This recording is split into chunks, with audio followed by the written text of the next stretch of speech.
gaining, then again I'm losing.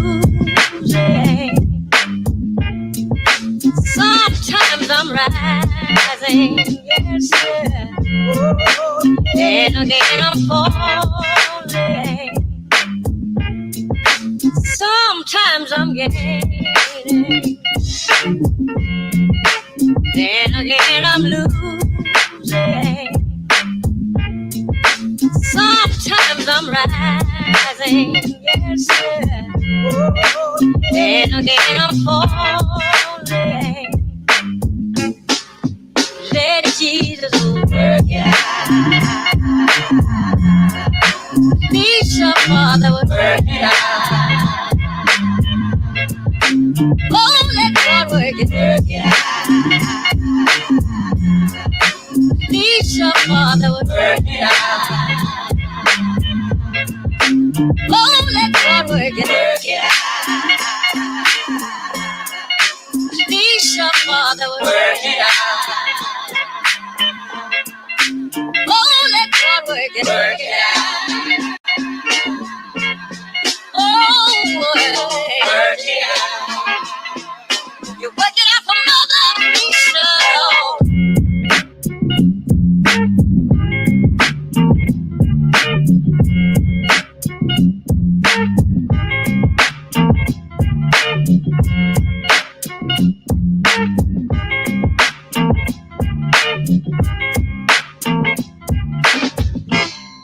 Sometimes I'm gaining,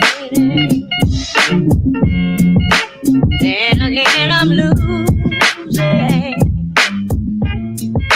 Sometimes I'm rising, yes, sir. Then again I'm falling. Sometimes I'm gaining, then again I'm losing. Sometimes I'm rising, yes, sir. Then again I'm falling.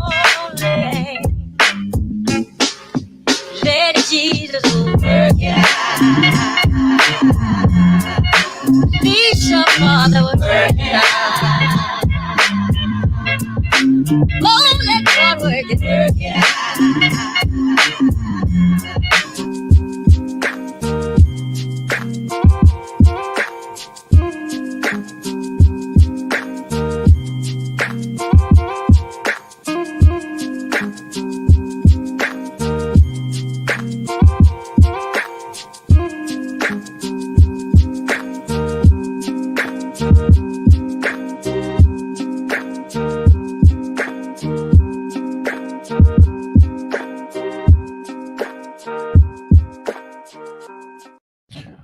All right. Welcome back, ladies and gentlemen. This is David Patrick Harry with Church of the Eternal Logos, and I am joined by my compatriot, literature and film analyzer, Bays Lit Analyzer. How you doing today, sir? What's up? How you doing? I'm looking forward to this one. This is underrated, and I think we're going to get some good stuff out of this movie. Michael Clayton. Yeah, I think actually out of all the movies, I think this may be our shortest review, as there's not as many plot lines and things to sort of unpack. It's a little bit more straightforward, but I would agree it is actually a really good film. I had not seen this film before we were commissioned to do a sponsored stream. And for those listening, it is the movie Michael Clayton, starring George Clooney. It's actually sort of a legal thriller. Yeah. How would you describe it? Well, that's exactly what it is. It's a legal thriller. It's a courtroom drama without a courtroom, which is, pretty unique, actually. These things always end in a sort of a climax, where the courtroom scene happens, and that doesn't happen in this one. There's a number of relevant and revelatory things that happen in this that are especially relevant for right now and what we've been through for the past 4 years. And, it's corporations, conspiracy, assassination, mental illness, all sorts of shenanigans. Sidney Pollack is in this movie. He's sort of a bulwark of conspiracy movies, Eyes Wide Shut being one of them. And George Clooney, I mean, say what you will about George Clooney, this is maybe his best role, in my opinion. Wow. It's 2007. It was nominated for a bunch of Oscars. Yeah, Tilda Academy Swinton. Awards, Best Yeah. Picture, Best Director, Best Original Score, Best Original Screenplay, Best Actor for Clooney, Best Supporting Actor for Wilkinson, Best Supporting Actress for Swinton, which she won. Yeah. Yeah, this is, I think, is this her only nomination? And she won. And that's strange because she's known for playing like totally oddball, weird, creepy roles. And this one is more straightforward and normal than any of her other roles, but also much worse and way creepier because of who her character is. Right. Tom Wilkinson, who was nominated. She embodies the boss babe archetype for sure. Yes. Totally neurotic, ruthless, empty. And Tom Wilkinson was nominated for Best Supporting Actor in this. He passed away recently. Great actor. Sort of a character actor you don't really notice in a lot of movies. More of a stage actor. He's fantastic in this. And, like you said, this could be a 2-hour analysis. Of course, we've said that before, and it turned into a 4-hour. Yeah, analysis. I know. We always say we can get it in 2 hours, and it's about 3 to 4 usually. But I have this film pulled up, so we'll be clicking through the entire film as we usually do for these analyses. Yeah. It's interesting. I mean, the director, it's his first directing role. He was known as a screenwriter, and I think it's Tony Gilroy. The Gilroy brothers have done a lot of great work, like Nightcrawler. They wrote Nightcrawler. The one who directed this produced that. There's a lot of like Steven Soderbergh type of work. I mean, this really to me is like, this stands for sort of the new millennium type of filmmaking in a way. The cinematographer, the director of photography, he also did There Will Be Blood. I've covered that one. Daniel Day-Lewis. And so that's a great film. I have seen that one. I actually watched that one on my way back from Ireland last time I went to Europe. I drink your milkshake. I drink it up. I watched that one, and what's the other Daniel Day-Lewis one? Gangs of New York. I watched those back to back. Ghoul? What's a ghoul? She's not really my mother. Yeah. I actually love that movie. Yeah, it's great. He's awesome. William Cutting. That's a great one. So, regards to, let me provide my little analysis, or at least the essential plot line. We could read the full one here on Wiki if you guys want, but I kind of wrapped it up in my own frame, and I said this movie follows Michael Clayton, the fixer, obviously George Clooney, and him working as a fixer at a prestigious New York law firm who is tasked with cleaning up the messes left by the firm's high-profile clients. The story begins with Michael dealing with the fallout of a hit-and-run accident committed by one of the firm's clients, which is an interesting scene in and of itself. It's not clear if the client tried to kill somebody or if, I'm curious what your take is. Maybe after I describe the whole plot line, you can let me know what you think about that. So, yeah, I got you. The story begins with him dealing with the fallout of a hit-and-run accident committed by one of the firm's high-profile clients. However, the narrative quickly shifts to a more significant issue. A gentleman named Arthur Edens, a brilliant but troubled lawyer at the firm, suffers a mental breakdown in the midst of defending a chemical company called U-North against a multi-billion-dollar class action lawsuit. I think it's $3 billion exactly. And Arthur's breakdown leads him to discover incriminating evidence against the person the company, U-North, who hired him as a lawyer. And so he then threatens the firm's client and by extension the firm itself. As Michael is brought into to manage Arthur, and clearly they have a long friendship, he finds himself embroiled in a conspiracy that puts his life at risk. The film culminates in Michael's moral awakening as he decides to confront the corruption and protect the innocent despite the personal cost. Yeah, good timeline there for the movie. I think that what's interesting about this movie is that if you didn't know anything about it, I remember when it came out and it was like Michael Clayton, and I'm like, who's that supposed to be? You know, the trailers were like nothing. It's about lawyers. He's a fixer. So what? We've seen this like a million times, but the movie manages to go way beyond that into something with a lot of depth. And we see like a variety of characters that resemble there's family life, there's addiction, Mhm. there's mental illness, there's Gambling, looking drugs. gambling, looking for purity, finding something pure, big framer, we'll call it.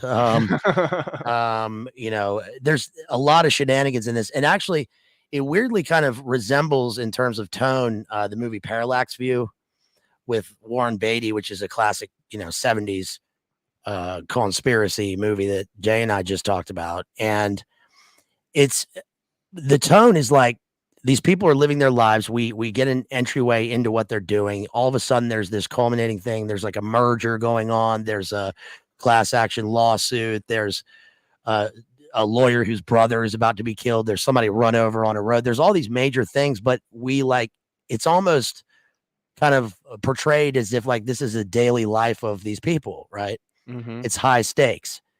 And Clooney, who is, an A-list major Hollywood star, like kind of doesn't really play that sort of role in it. He plays what he says is a janitor, Mhm. right? He's people think of him as like the savior or the alpha or something, but he's really just like a janitor mopping up after people.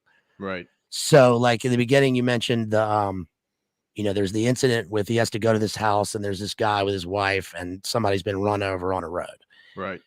And my take from that was you can tell right away that this guy's a real jerk, right? Right. He just ran over someone, probably killed him on the road, and his response is like, "You had us waiting for 15 minutes. 15 minutes. Do you know the retainer that I pay every year?" It's like he's one of, he's like a hedge fund guy or somebody on Right. Wall Street who is he's in that sort of class of people, and his wife in the background says nothing.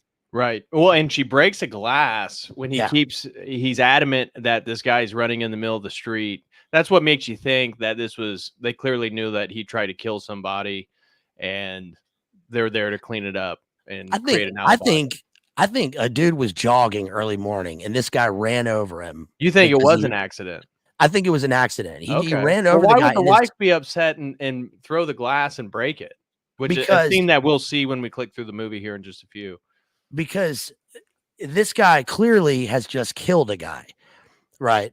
And they could lose everything they have. He could be arrested for manslaughter or whatever. He fled the scene. The dead guy, who knows? He's probably still out there. And it shows that he has nothing. He's just this guy's just a snake. His response to this thing is can we frame this like, maybe the guy was, maybe he was this, maybe he was that. And it's like I guess she was thinking she married this guy and this is where like his true self comes out, right? Mm, He's just a total the epitome of this type of person who has no regard for like life at all. right. Right. They can whatever they want, they get it. And so they call, Michael Clayton in. And we don't know at the beginning of the movie that the way he acts in this scene is probably not the way that he typically acts when he goes Right. to a client like this. Because Right.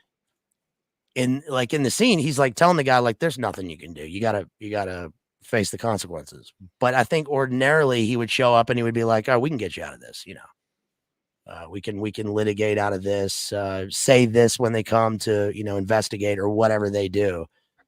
But things have changed and we don't know that yet. So, Right.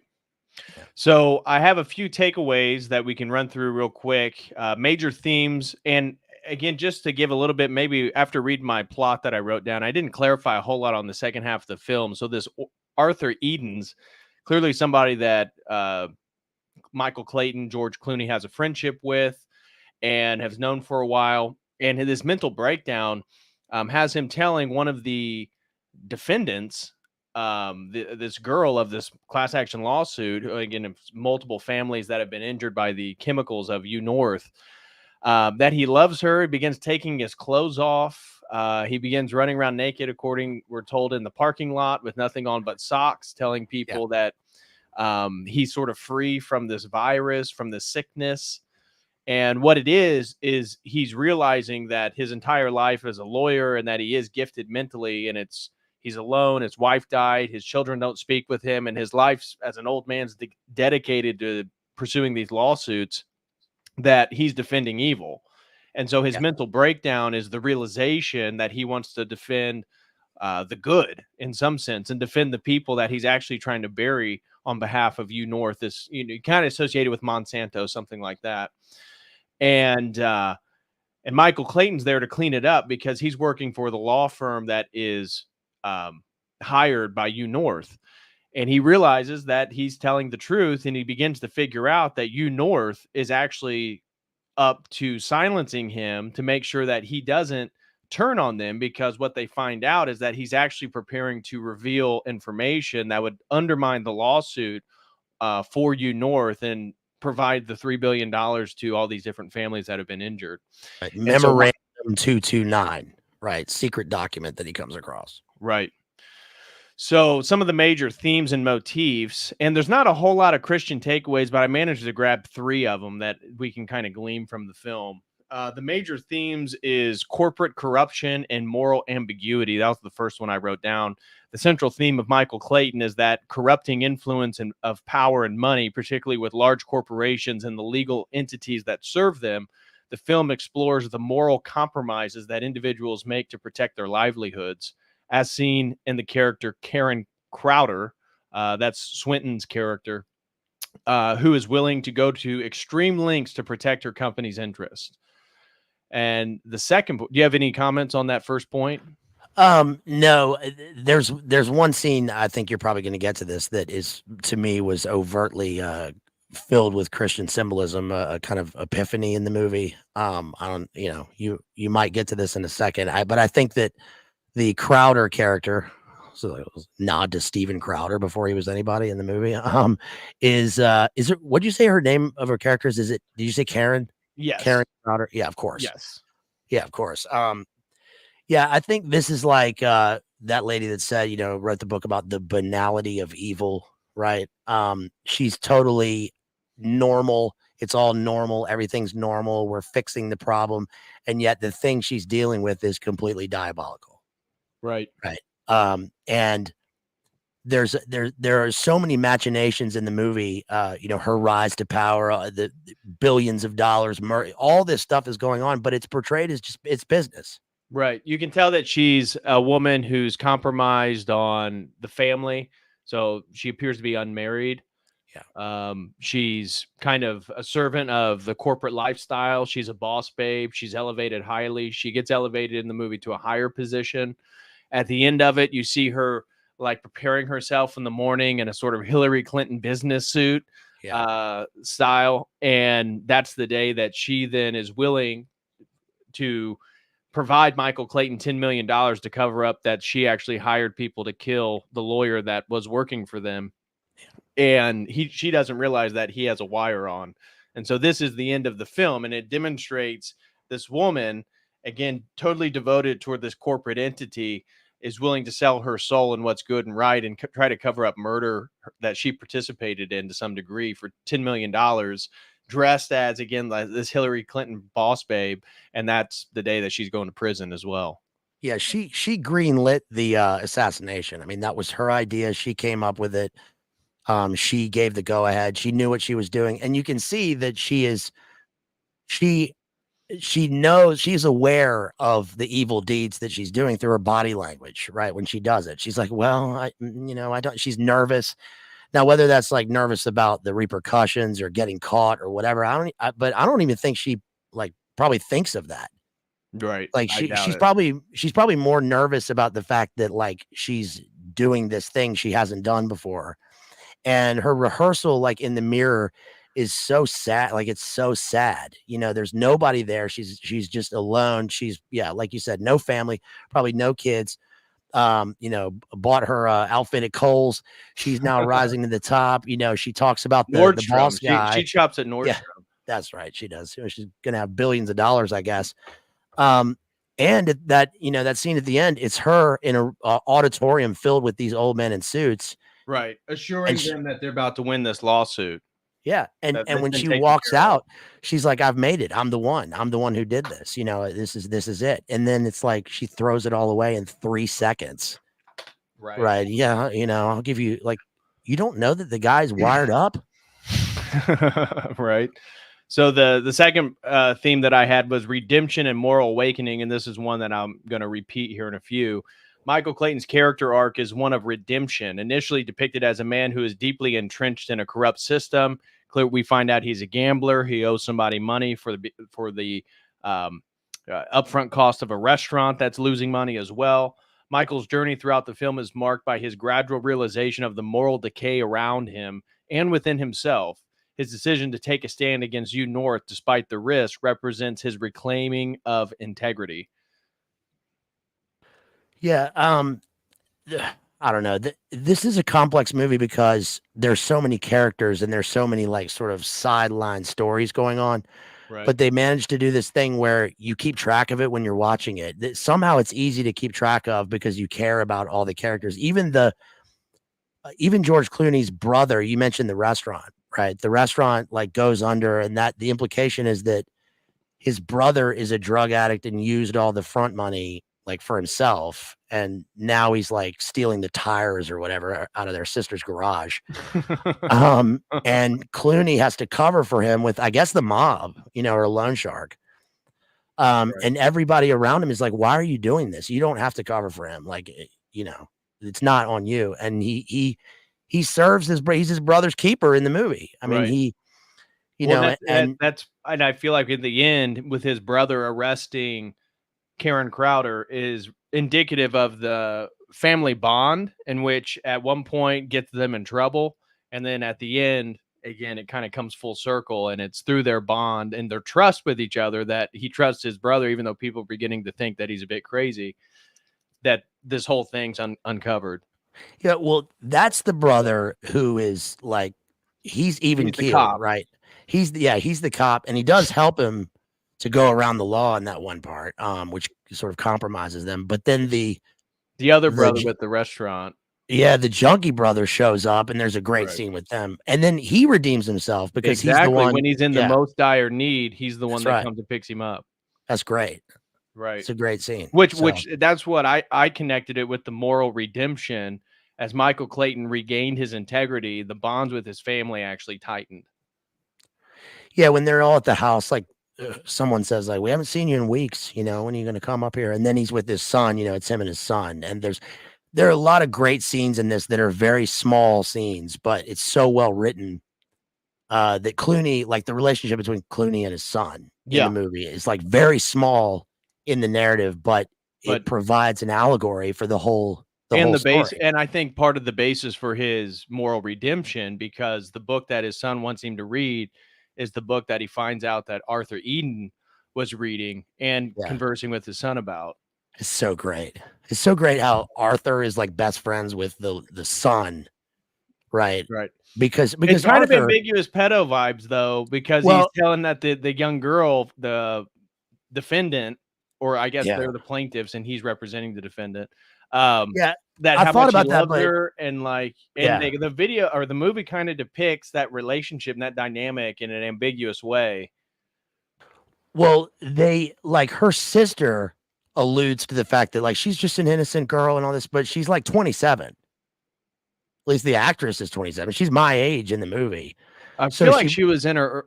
I feel like there were. I could be wrong, but I felt like something mentioned or gave it insinuated that she was in her early 20s, maybe 20, 21, 22, 23, somewhere around there. I don't know. It could be wrong. At least in her 20s. We'll say in her 20s, but she's kind of depicted as a young girl. Like you said, the older sister says how innocent she is. Her mother's there answering the phone. She's living with her parents. They have to ask her mother, you know, is she there? Well, also, like the genius guy, you know, took his clothes off in a parking lot, like, and he was naked chasing her. So that kind of, which is the weird pedo vibes, because you don't know, like, where's the mental breakdown? Then he's at night laying in bed calling his son, Michael Clayton's son. You're like, what the hell's going on here? Yeah, it is weird because then the dad or stepdad or whatever comes in. And he's like, who, you know, why didn't the stepdad come in and like grab the phone and be like, this is a grown man's voice. Who is this? But I guess they answer that by showing that Arthur is the troubled genius to the extent that he's like regressing. He's almost like he becomes childlike in the movie. Yes, absolutely. Which I think and is a play on the innocence that I threw in there with the moral redemption and the protecting of innocence, because Michael Clayton's protection is of the innocence, the newfound innocence of Arthur Eden, the innocence of the girl, and kind of a moral innocence, generally reflective of his relationship with his son, I think. Yeah, Arthur has a great line in one of his monologues about how, you go through life and then all of a sudden you discover something or a person, and it's like a lens through which your whole view of life changes. Everything changes. You see things differently. And he says that the girl is that thing. And I guess what's implied is that he's so corrupt. He's so corrupted by working for this corporation for so long, right? They say that if you had to have somebody work on this case for 17 hours a day for years, Arthur's the guy to do it, because I guess he's, spectral. Yeah, presented that way for sure. Yeah, so he does it, and his mind is, he's got a crazy genius mind, but then he wakes up, he goes sane, and he meets this girl, and he's like, this is the girl that we're killing. Right. Right. I mean, she's got this illness, this disease, because they did it to her, and he's been defending it, and he wakes up out of it. Well, and then she flies to New York, and that's when Michael Clayton finds out, because they end up killing Arthur Eden, the people working for U North, and he finds out that he called this girl. That's where the romantic thing is still kind of somewhat ambiguous, but he realizes that he was going to defend her or uncover the plot so that her side as the plaintiffs were going to win. Yeah, I think with that relationship, anyone looking at that would be like, there's something deviant about this. But the way they portray Tom Wilkinson in the movie is that he seems to be like one of the rare examples of, he wakes up and he's trying to like strive for purity. And that's consistent in the movie with his actions, because he's walking around, he's like looking at the lights, he's full of wonder. The clothes off thing is weird, because there's like really no way you can defend that thing. Right. I mean, but it's like, it reminded me of something like William Blake or something, like something he would do. I'm glad you gave him the benefit of the doubt. I got weird vibes, but who knows? Who knows? I think that's part of the moral ambiguity of the film, generally speaking. And then the third point I have, and I'll run through 3 and 4 real quick and then get your thoughts. Third one I put down is isolation and alienation. The firm often portrays its characters as isolated, both physically and emotionally. Michael is estranged from his family. Arthur is mentally unbalanced and alone in his crusade. And Karen Crowder is shown as a solitary figure consumed by fear and desperation. This motif emphasizes their personal toll of living in a morally compromised world. And that's what I meant by the opposition. As they find their integrity, their relationships come back into focus. And then the fourth one was the legal system as a battleground. The courtroom and the legal system in Michael Clayton is depicted not as a place of justice, but as battlegrounds where moral ambiguity reigns. The law is shown as a tool that can be manipulated by those in power rather than a means of achieving fairness and justice. Yeah, you bring up the isolation, the characters who are like operating alone throughout the movie. And it's interesting that the pair of characters who are always together are the pair of assassins, right? Right. And it's weird, like you even get to know them. They really have like very little screen time, but when they're sitting in cars alone and they're not even speaking, you start to like, when I watched it, I'm like, I want to know who these dudes are. Like, where did they come from? The one guy looks exactly like Anthony Michael Hall, but it's not him. That's the guy in chat. Who's Anthony Michael Hall? He's in Breakfast Club. He was Weird Science. He was an 80s actor who now like does, actual roles as a grown-up. And this is not him, but he looks exactly like him. It's a different dude, and his last name is Serpico, and he's not related to the other Serpico that the movie was about, which is weird. Right. But they work together, and they like, you can see that they have a thing. Clooney like sort of has a thing with, his brother, but briefly. He's got a thing with his son. They've got a bond that they're working on, but everybody else, it's like everyone's just like alone in this Right. cold movie. Yeah, just pursuing money and power. And then in Yeah. regards to Christian themes and takeaways, I'll read all three real quick. The first one we already mentioned, but redemption and sacrifice. Again, it's not exactly a Christian film, and I'm really, pulling teeth here to have 3 points of Christian takeaways. So don't be misled that this has a bunch of underlying archetypal motifs. It's not the Lord of the Rings or anything like that. But redemption and sacrifice, Michael Clayton's journey can be seen as a path toward redemption, echoing the Christian theme of atonement. His decision to expose the corruption of Hugh North despite the potential for personal loss parallels the Christian idea of self-sacrifice for a greater good. And then number 2 is moral conscience as a guide. The firm's emphasis on moral conscience, or the film's emphasis, I'm sorry, particularly in Michael's awakening, can be likened to a Christian concept of following one's moral compass or the voice of God. Arthur Eden's breakdown, triggered by his own overwhelming guilt, can also be seen as a moment of spiritual crisis where he is confronted by the weight of his own sins. And then number 3, justice and moral order, the final resolution of the film where the truth is revealed and justice is finally served, even if imperfectly, can be seen as reflecting the Christian belief in ultimate moral order. Despite the chaos and corruption in the world, the film suggests that there is a possibility of redemption and that truth can prevail. Well, there's one scene that sticks out for me with this, and it's the scene that happens at the beginning, and then we see it echoed at the end, and it's where he gets out of his car in the wilderness and walks up to the horses. And I realized on this like recent rewatch that when he goes up there, he doesn't say anything, but it might be a stretch, but it seemed like a Trinity symbol for me. There's I was 3 going to mention horses. that. I didn't know how far to go with it, but there was Yeah. 3 horses that rescue him, and I did kind of feel the same way, that there is a sort of Trinitarian symbolism there, whether it's conscious or not. I mean, he's being tempted, right? He goes into the, he's in the woods. And this is when he's seeking his redemption. Right. I mean, And he's on the precipice of being killed, right? Because this is when his car blows up. Yeah, and he goes, it's a weird scene. It's like there are no words. It's very odd. He stops here of all places. We don't even know really where he's going at this point, right? He's left the house. Is he looking for the dead body of the guy on the bike? Like, what's he doing? And he just stops and like he walks up this hill and sees these horses who are saddled like they escaped from somewhere, and they're just looking at him, and it's calm. And then the damn car explodes. There's a car bomb behind him. And at the beginning of the movie, you're like, you don't know what this is. Right. But by the end of the film, it's clear that like this woman is ruthless and they'll do anything. And that leads to his final confrontation, but it saves him. Right. He's saved. He's saved in body and soul. Right. In this scene. So, by something that's natural too. It's just horses that do kind of, it's insinuated that they've kind of broken free from a constraint, from containment, from, indicative wild horses.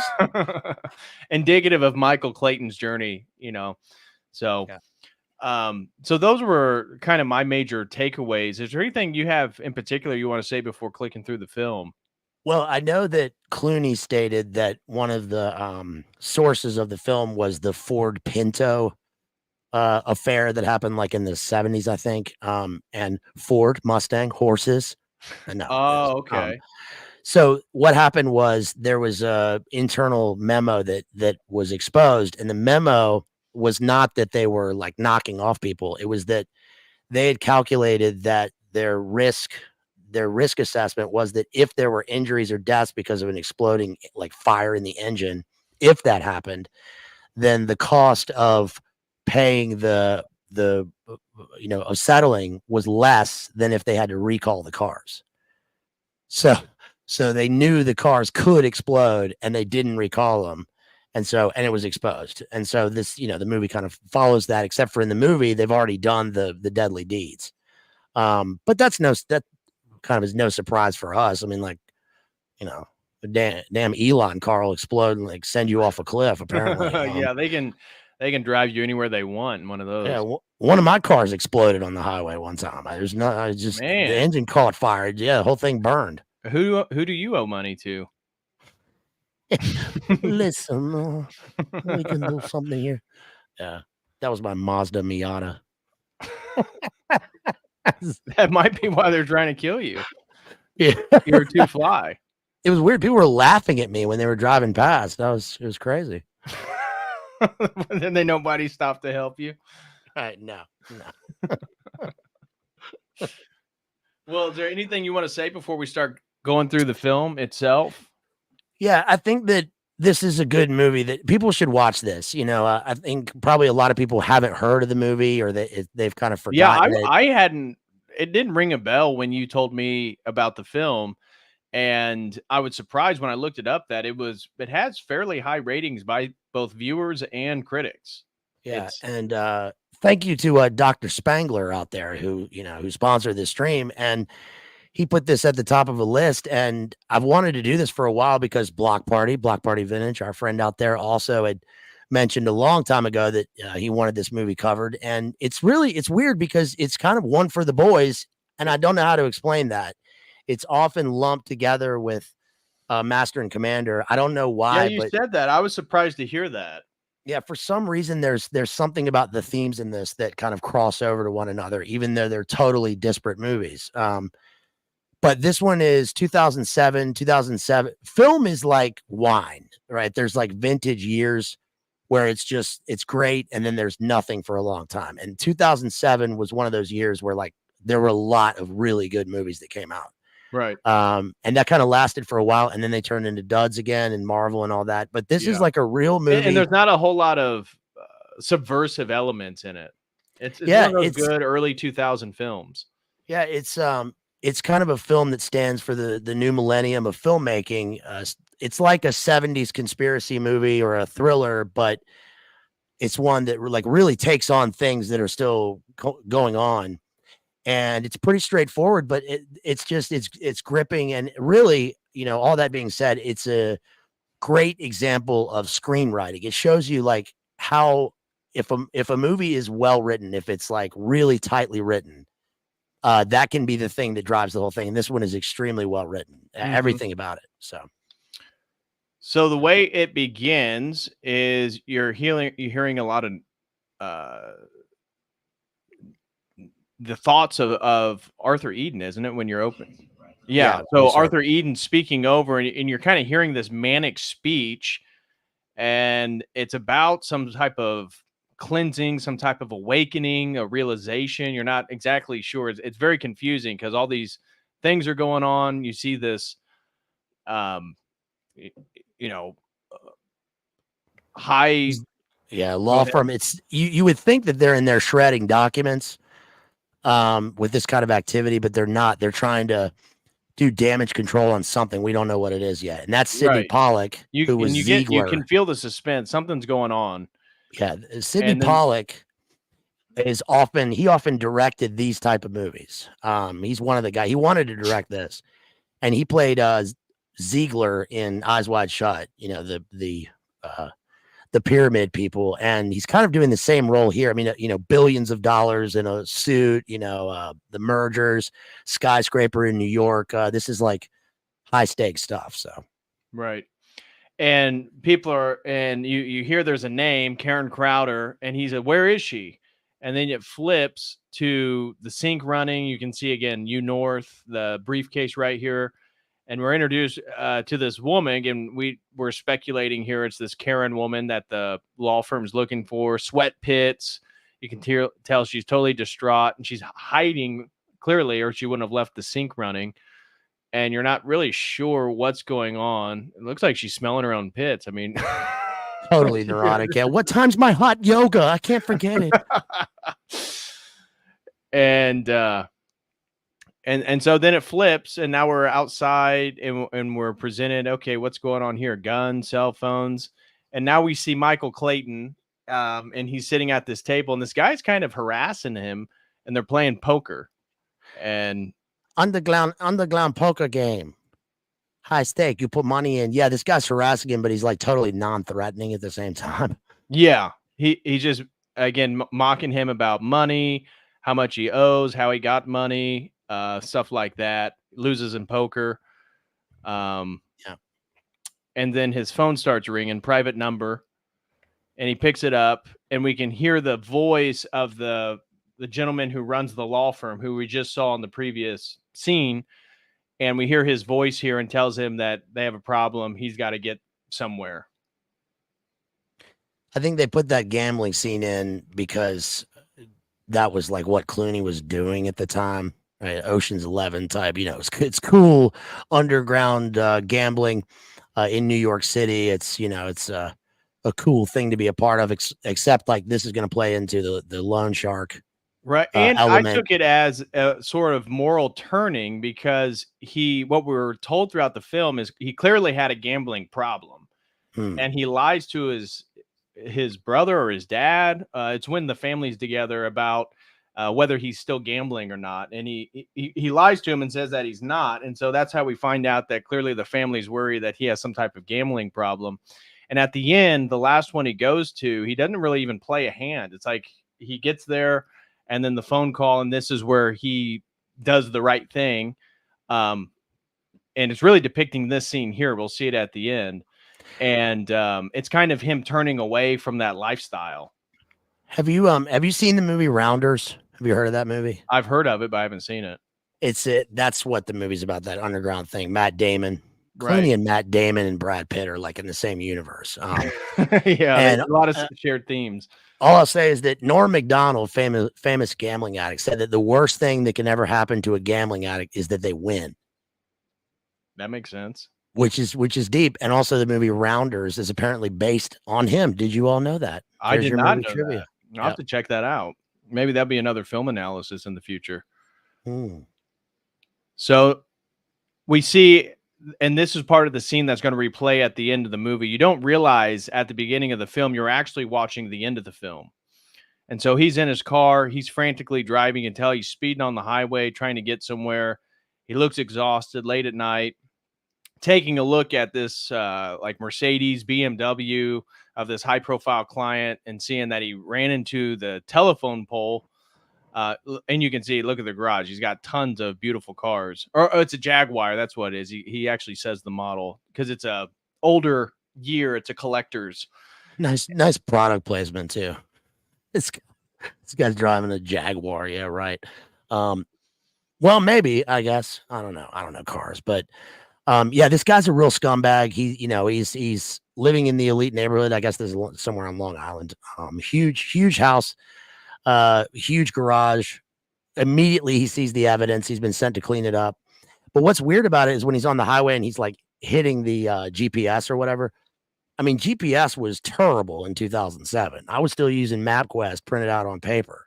But he's got one of those. He's got one of the latest all black Mercedes Benz. Michael Clayton does. Right. He's driving in style. But again, here's a view of so you can see Porsches, Mercedes, that Jaguar over there. So clearly we're showing that this guy has a lot of money and he has a beautiful home. And then his wife's sitting here drinking. And he's going on about, I thought you're the fixer. I was told that you're the man that's going to clean all this stuff up. What are we going to do? The police are going to be calling. And you can tell Michael Clayton's kind of cool, calm, and collected.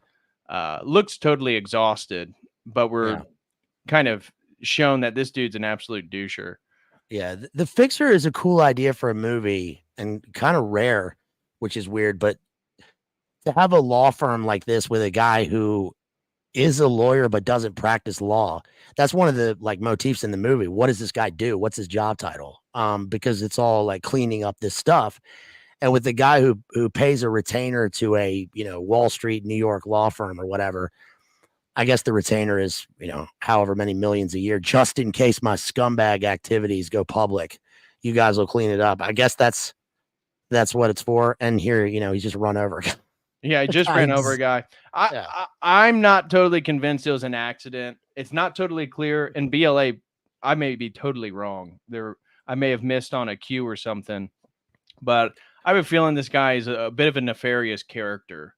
He certainly doesn't have any remorse for if it was an accident, whoever he just ran over. He's just concerned that he's not going to have any legal problems. I think if this guy like had a target that he wanted to run over, he would hire the same guys that the North people hire or whoever, right? Sure. Unless he's a like Mr. Brooks type Pat Bateman, psychopath, and he just decided to go out for a drive and run somebody over because that's how he feels something. Right. Um, Yeah. and the wife's mad because she wasn't in the car with him. I missed the fun. Right. Right. But Yeah. irregardless, it doesn't really. Irregardless, he's an asshole. Yeah, That's for sure. yeah. So here he's calling back the law firm to let him know that they have to do X, Y, Z and take care of this. And then he's zooming out, and it's the scene that we've talked about where he's sort of driving on these country roads and then sees these horses at the top of this hill, looking out the window, stops the car, walks up to these horses here. Another thing I noticed about this scene is like there's no fence by the road, which is I don't know why I noticed that, but it's like you've got these horses in this field, and if it's a horse farm, they're fenced in. These are like it's almost like a mystical scene, like they're a vision that's only appearing for him because it's unlikely. They're saddled, they come out of nowhere, they're up there, and I forgot this. When he finds the Conquest, what's the book called? Conquest and Realm and Conquer. Realm and Conquest. Yeah, his son's game book. The page that he opens to has a drawing of a horse on a hill. Realm and Conquest. Yep. Yeah, that is the page that right. Arthur's memo was in that he had annotated. Right. And then his black, beautiful Mercedes-Benz just explodes. And this is how the movie begins. And so it's like a long introduction because right after this, you're like, what the hell? And then it just goes to like the beginning credits of the film. And you're like, what is going on? And now we're introduced to Michael Clayton and his son. Yeah. And so I think this is showing that like it is all a game.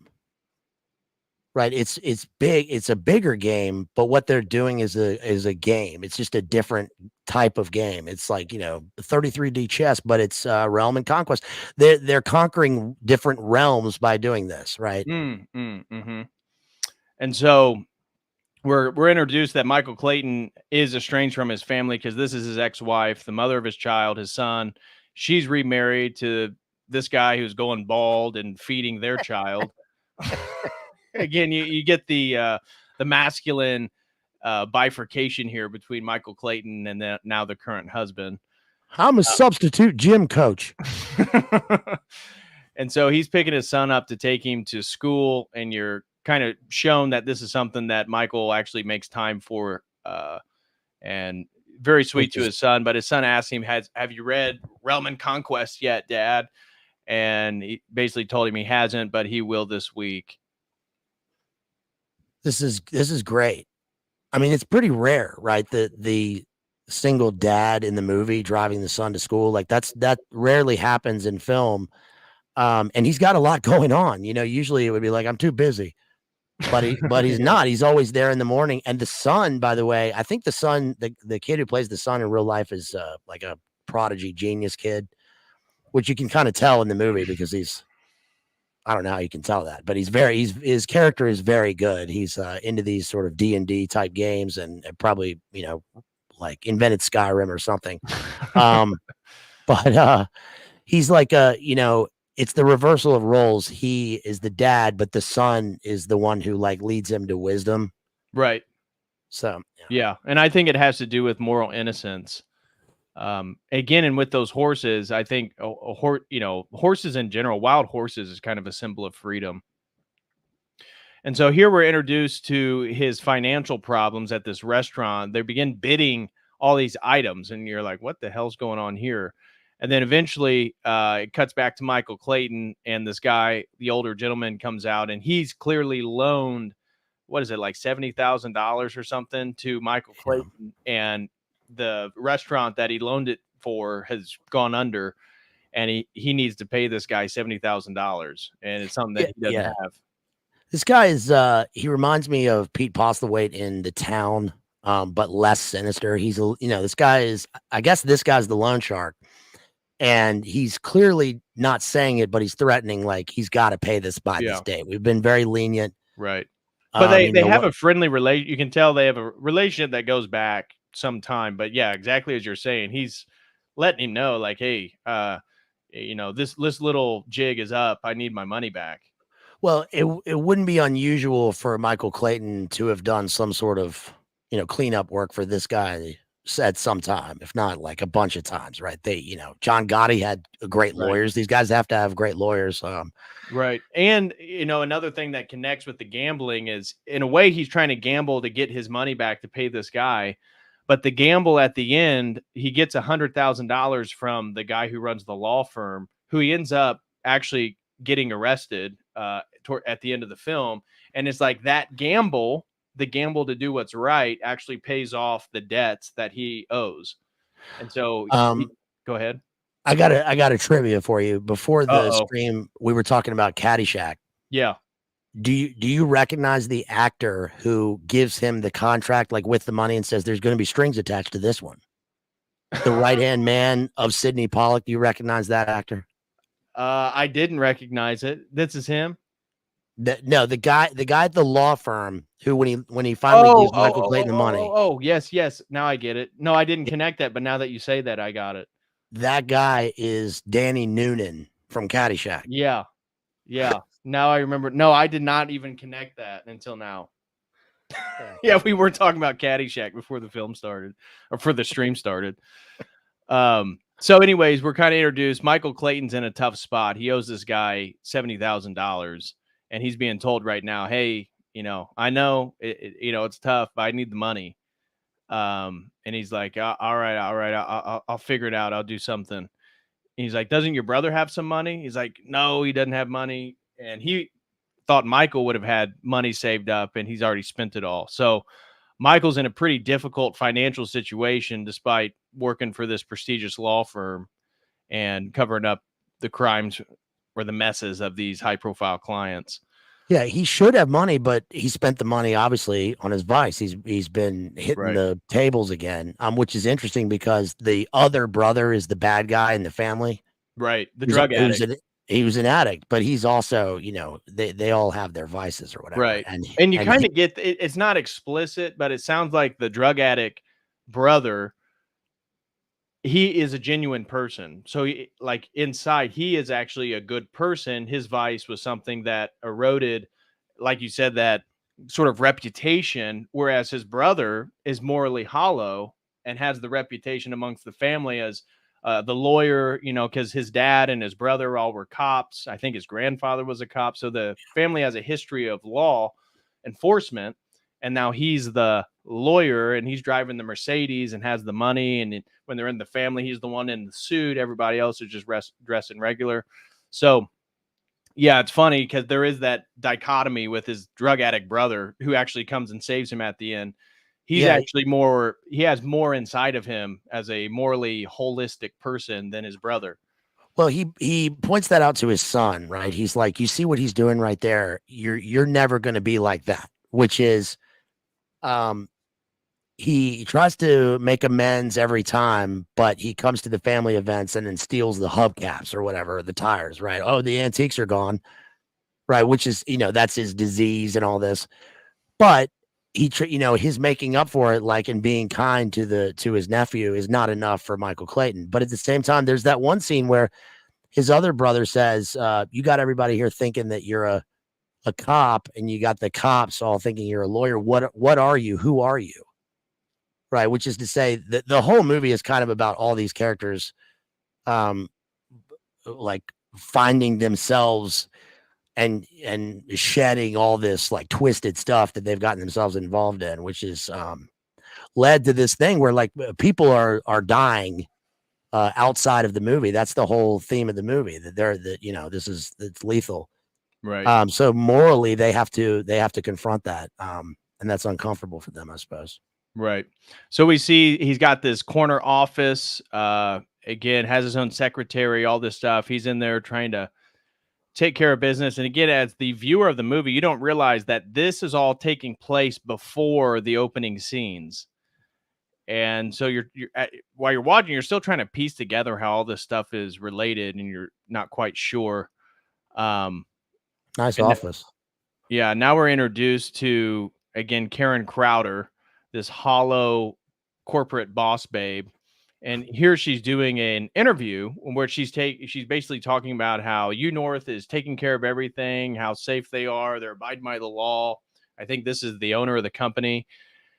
And we see her getting ready, doing this major interview, and then the secretary of the person who owns the company walks in and interrupts the interview, which you can tell they're irritated by, and basically tells them that, hey, somebody's here. I'm told it's an emergency. Yeah, you're gonna want to take this, sir. Get out of here. Get out of here. We're trying to do a weird interview on a video camera, which is I didn't know what that was about.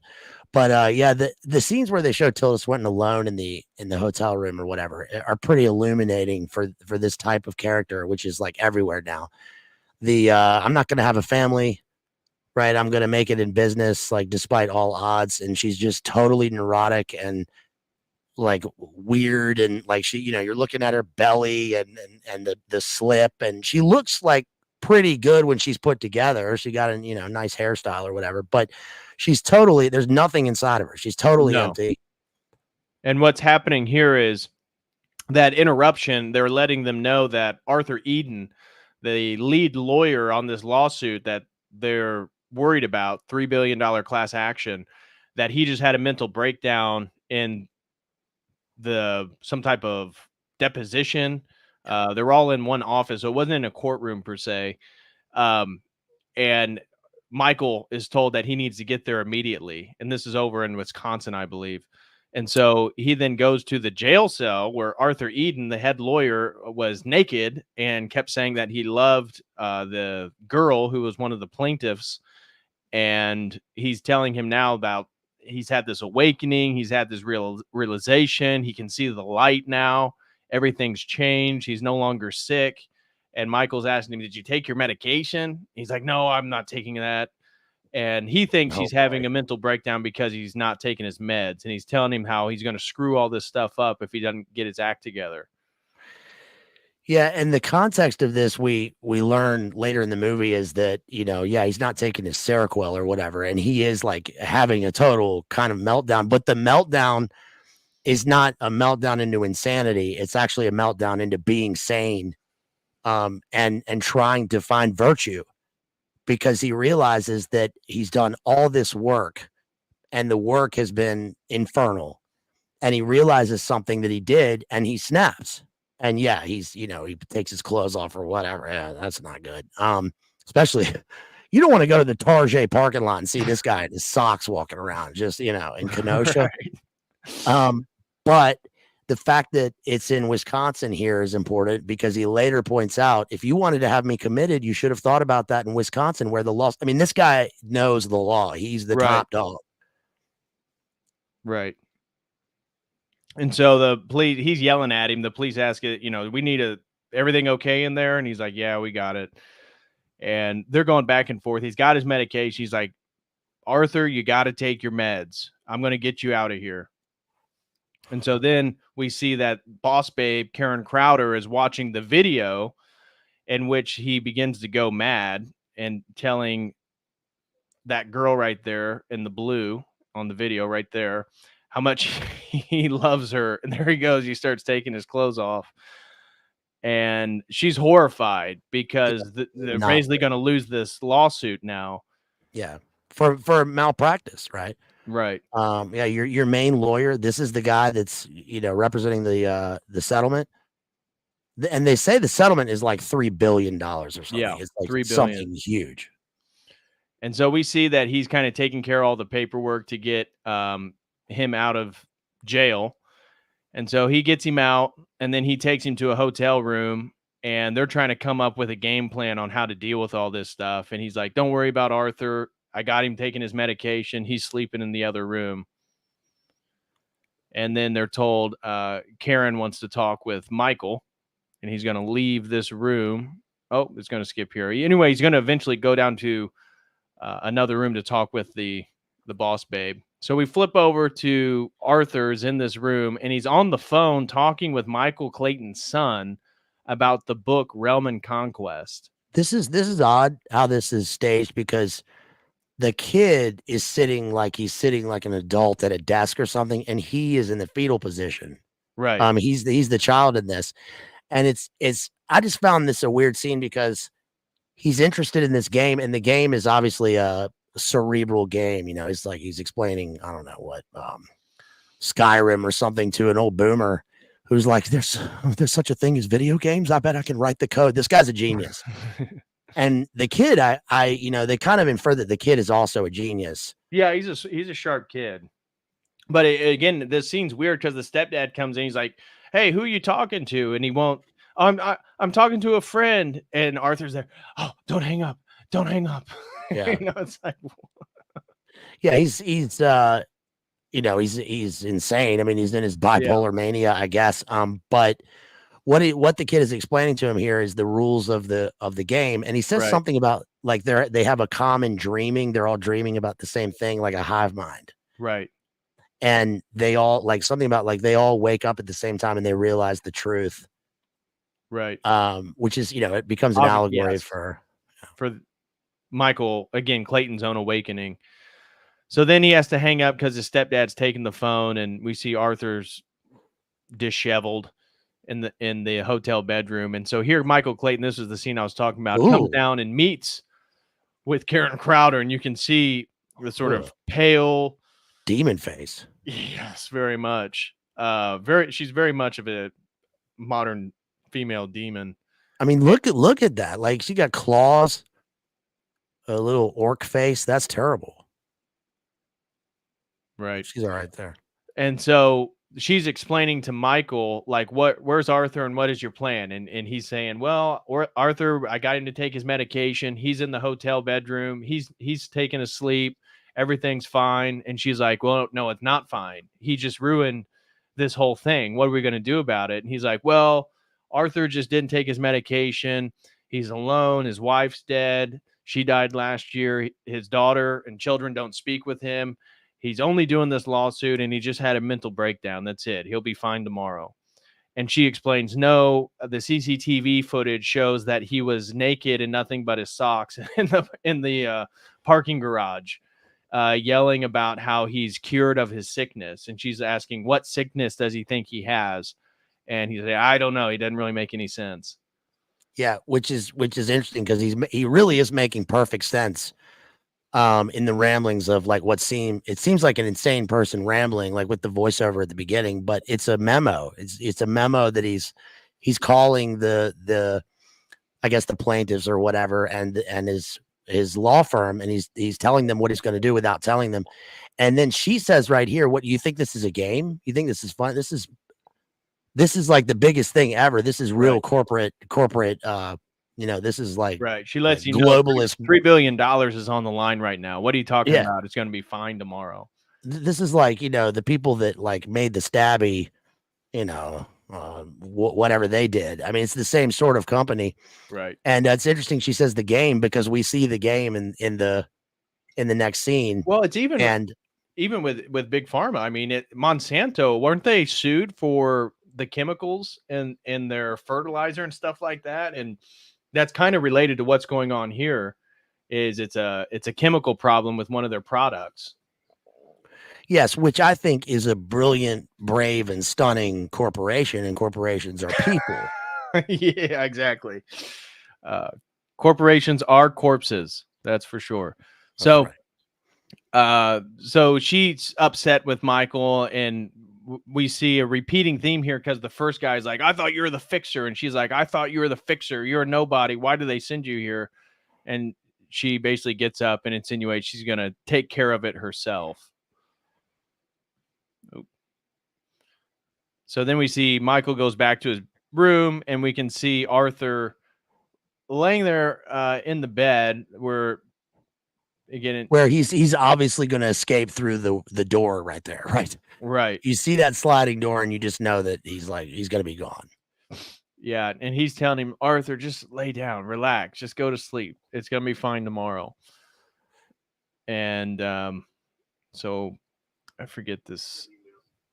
Okay. So she's going through the paperwork, and she's uncovered that Arthur has uncovered memorandum 229, This is going to be huge because it's this document here that basically undermines the entire lawsuit for U North, and that they're going to have to pay $3 billion. And so she's now found out that Arthur knows about this and has this.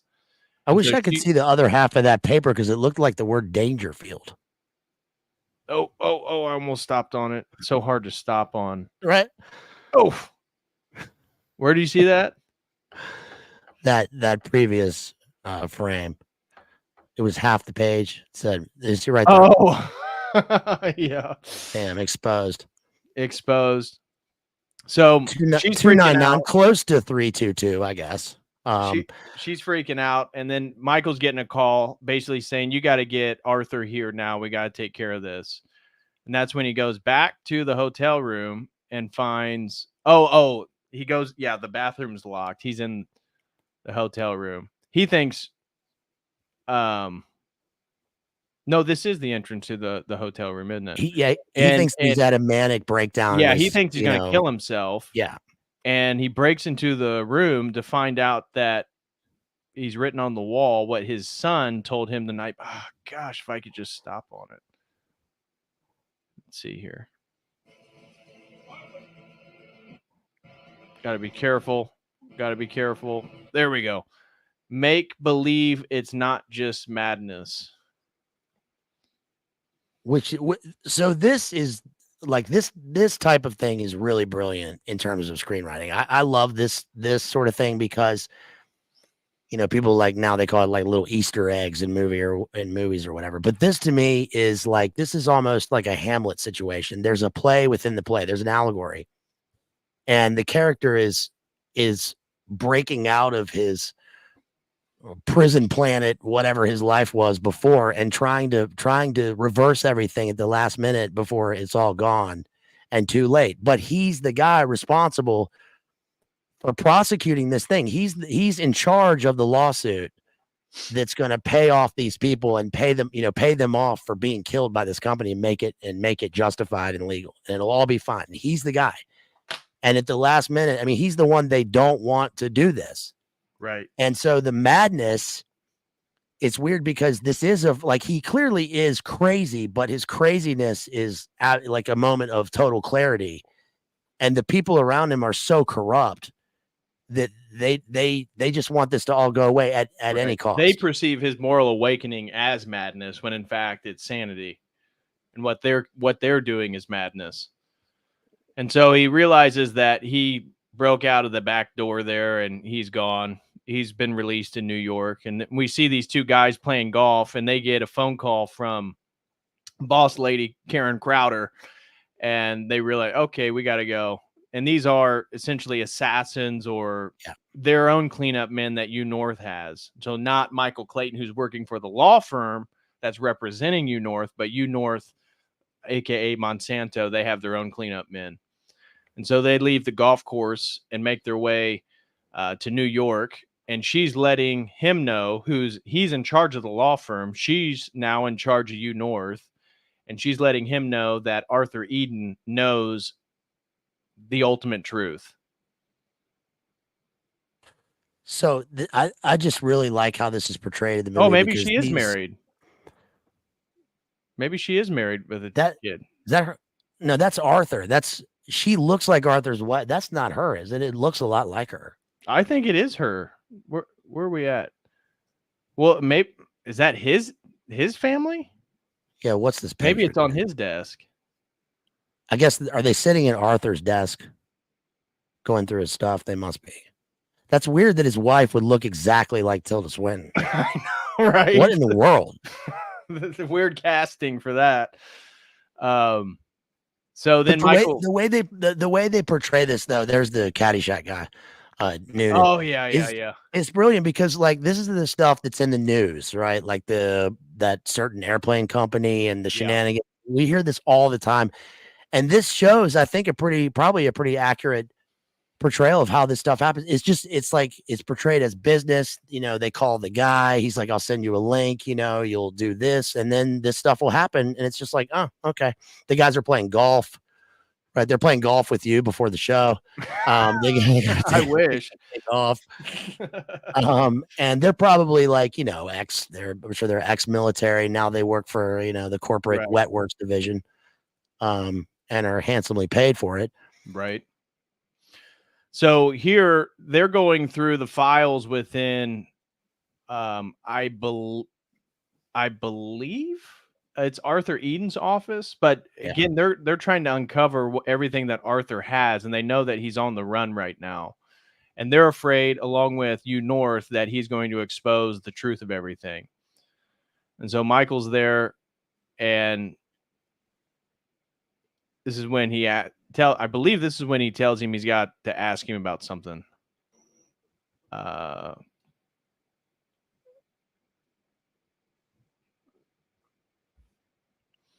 I think I can't remember if he's telling him that he ran away, or I think that's happening in that scene. He's letting them know that he doesn't have Arthur and that he's free in New York right now, and they're pissed. Yeah. In that scene right there, they're going through his stuff, and he's got like mountains of documents, right? And Arthur is the only guy who can like decode this stuff because it's years of work. And he's like, we're going through this stuff, and we're finding that this guy's making the case against us. Do you know what this means? And there's a merger like that's looming. So this law firm has this huge merger with a law firm in London. It's going to be a globalist law firm. It could tank the whole thing. Right. And they're like, you've got to find this guy. Where is he? And he's wandering around Times Square, right? Going to Bubba Gump Shrimp Company, getting bed bugs or whatever, thinking it's beautiful, while Anthony Michael Hall's doppelganger is breaking into his apartment. Right. You can see how gleeful he is in his newfound. There's a guy following him right behind him. There's this. Right. And these are the people right here hired by U North to follow him. And so they are. There's the game. That's the game book. Yeah, they're breaking into his. So one of them's following him, and the other one's breaking into Arthur Eden's apartment. And while he's breaking into Arthur Eden's apartment looking for stuff, he hears Michael Clayton, George Clooney on the answer machine, basically pleading with him to just come clean, and basically telling Arthur that he knows what he knows, which now the people from New North know that Arthur knows, and Michael Clayton knows that Arthur knows. And so this is a bit of a revealing scene because now U North is going to have eyes on Michael Clayton. Remember answering machines? I know, right? And so Arthur's just walking around in his happy, gleeful days, and they're taking photos of all his medications, seeing what they can kill him with that is prescribed to him, so it looks like a suicide. Looking through files, and we see Arthur's just, like you said, in Times Square looking at everything. And then he makes this phone call. And so here we see that young girl, or we don't fully know her age, but this is her mother. I mean, her mother looks like she's 35. Maybe that's why I thought she was so young. This is her mom. Who baby that? That the mom's baby? I'm pretty sure, because this is her mom. That baby's a great actor. It really does look like a good baby. Really convincing. Oh yeah, when he was in Times Square, he saw a U North ad, right, looming above him. So he's calling for her, and then she's getting ready to call her daughter in to talk with him. And we're seeing what's going on. Clearly, there's surveillance going on. And so she comes in here to have a moment of privacy, and she's talking with Arthur.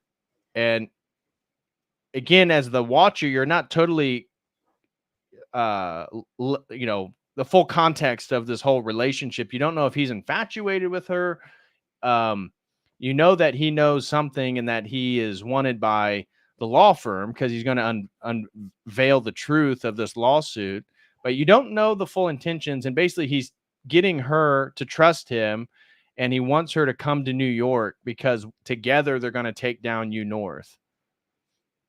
That is a nice. And this is all being tracked. And of course, U North now is listening on this conversation, which is going to play a factor later in the film when Michael Clayton puts together that it's U North that killed Arthur and that they were the ones that had all this information.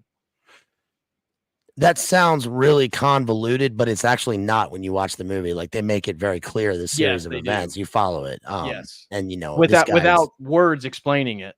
yeah. Yeah. And he's got that massive warehouse apartment right off of Times Square. Do you know how much that apartment costs? I guess he's the main litigator, so it's no Right. issue.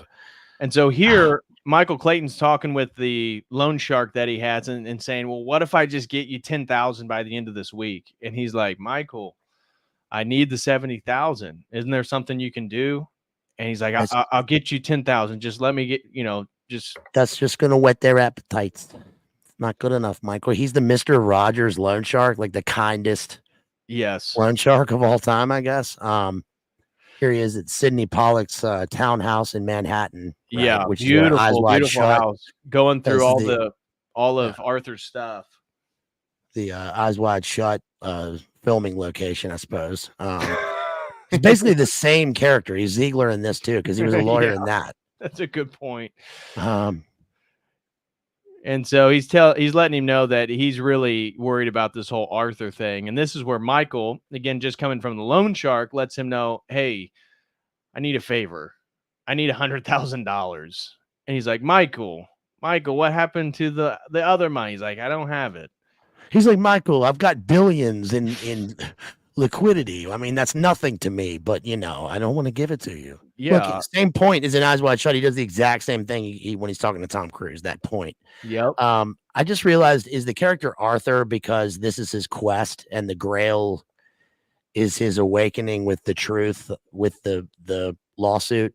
Is that his Grail? And is the girl his Guinevere, I suppose? That's interesting. I mean, that sounds ridiculous. I didn't connect that, but it could be. I could see that. So he tells him, look, I'll give you the $100,000 basically, but you got to fix this situation. You got to fix it now.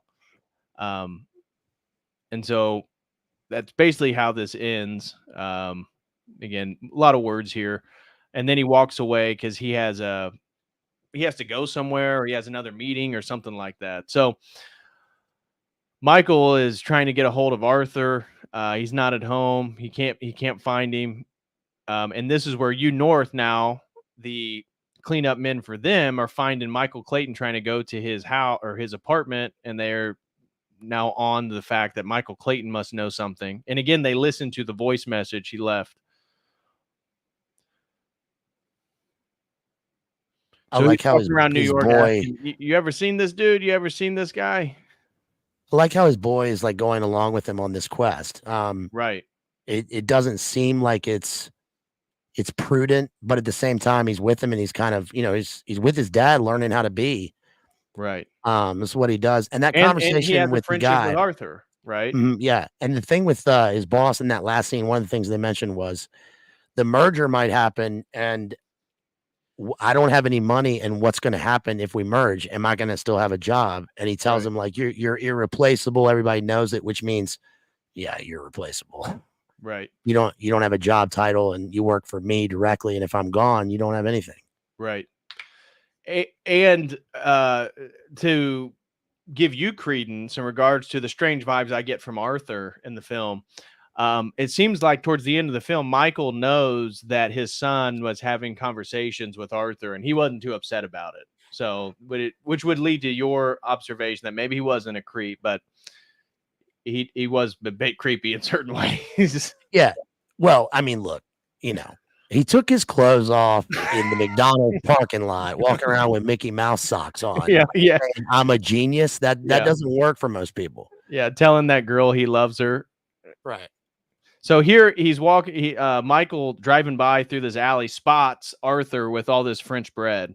And you can see that, one, they have a friendship. One, Arthur trusts him. And Arthur, gives him a piece of bread. He's like, oh, this is the finest bread in New York. They just made it. You got to have one. That's crazy behavior. I've got a giant stack of baguettes walking through this empty alleyway. Yeah, how long does it take you to eat all that bread? $1 billion thing happening. Like, dude, what are you doing? Like, he even Arthur says to him here, like, I'm trying to help me figure out how to talk to you because we're like in two different worlds here. And then when he snaps out of it, he's like, Michael, you should have known. And then he quotes, Black's Law or whatever.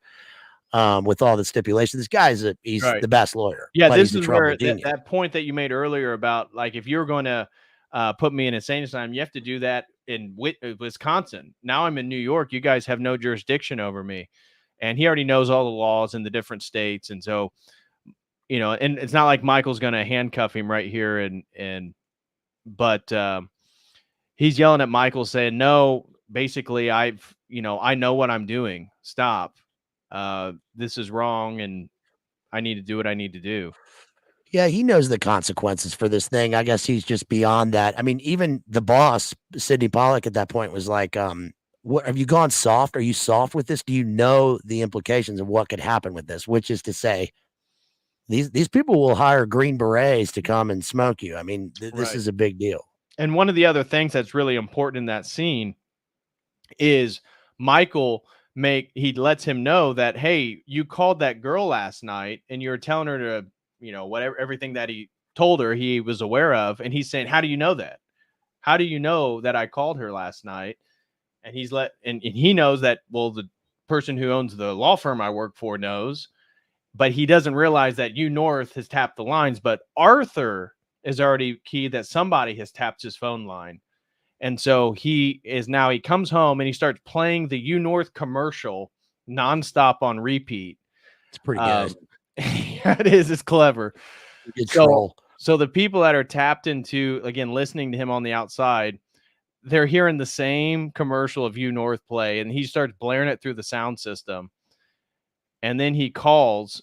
So here we see Karen Crowder, and he calls the girl, and I think this is where he calls and he's actually talking, knowing that North is listening. Yeah. And this is lawyer mode because he's got his sweater on right there and his glasses. So it's no longer insane Arthur. This is lawyer Arthur. Right. And this really is like a brilliant troll that he does, playing the cassette. And this is old school because they had to tap his phone instead of him saying, haven't you heard of the Prism program from Bill Binney and metadata? Don't you know we can all be tapped? They didn't pull up his Palantir account. Right. Pull up his face boomer account where he was asking where are the tunnels. So now North knows what his intentions are and what he's getting ready to do, and the people spying on him has now contacted Karen Crowder, and she's like listening in to what he's saying right now, and she's like, oh no, and they're like, well, what do you want us to do? And she says, well, we need to take care of it. And he's like, okay, well, what do you want us to do? We have various means, and she take care of it. She clearly gives, it's not explicit, but clearly gives them the go ahead to take out Arthur, that this cannot get out.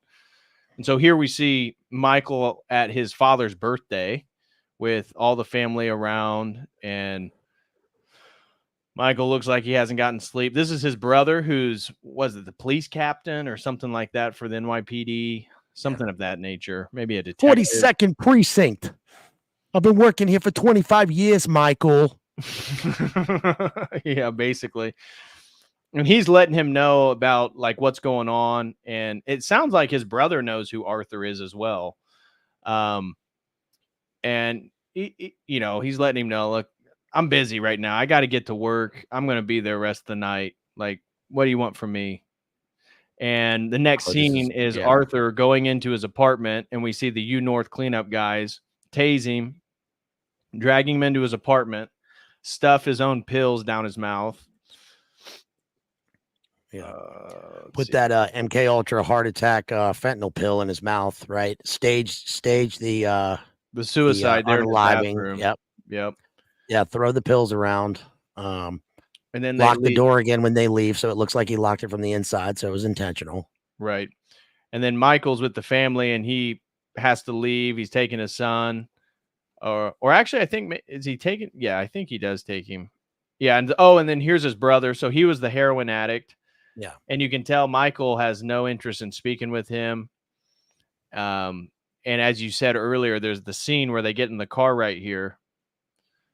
And Michael doesn't have much time for him. He thinks of him as like just a loser brother that has nothing. It's like, return those hubcaps.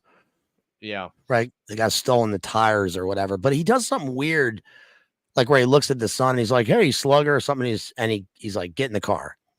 You Oh know, yeah, yeah. The brother makes he makes a comment to the son, and the son clearly likes him, but this is where he's telling him, like you said earlier, you're never gonna be like him.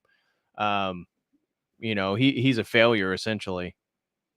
this is a great scene because he has trouble saying whatever the words are that he's saying to his son. How do you express this to your son, right? Without and making it like appropriate for his age and all this stuff, but still making him understand. But it's a real life lesson, and the son is looking at him, at his dad and learning from him. And when he's telling him like you have this thing that he doesn't have and that I don't have, and I don't know where you get it. And he's right, he's actually right. But it's a lot for the son to take on because he doesn't understand this at this point. But he probably is right about that. Right. Here's the scene. So that phone call he got in the car was the police telling him, "Hey, come down to the precinct. Arthur's dead." And so he's being told basically what they found at the crime scene and telling him that it's clearly a suicide and that Arthur killed himself. And Michael can't believe it because he just talked with Arthur the day before in the alley when he's supposed to be finding him, and he let him go. And he knew that Arthur wouldn't have killed himself. At least he has suspicion that he didn't. He's not fully convinced, but he has suspicion at least. That's the detective from Dexter. Dexter's best friend in the serial. And so here you go ahead. Have you ever seen Dexter? No, I haven't. Yeah, it's pretty good. It's a serial killer. I've heard of it. I know that a lot of people, there's a big fan following behind it. Cult following behind Dexter.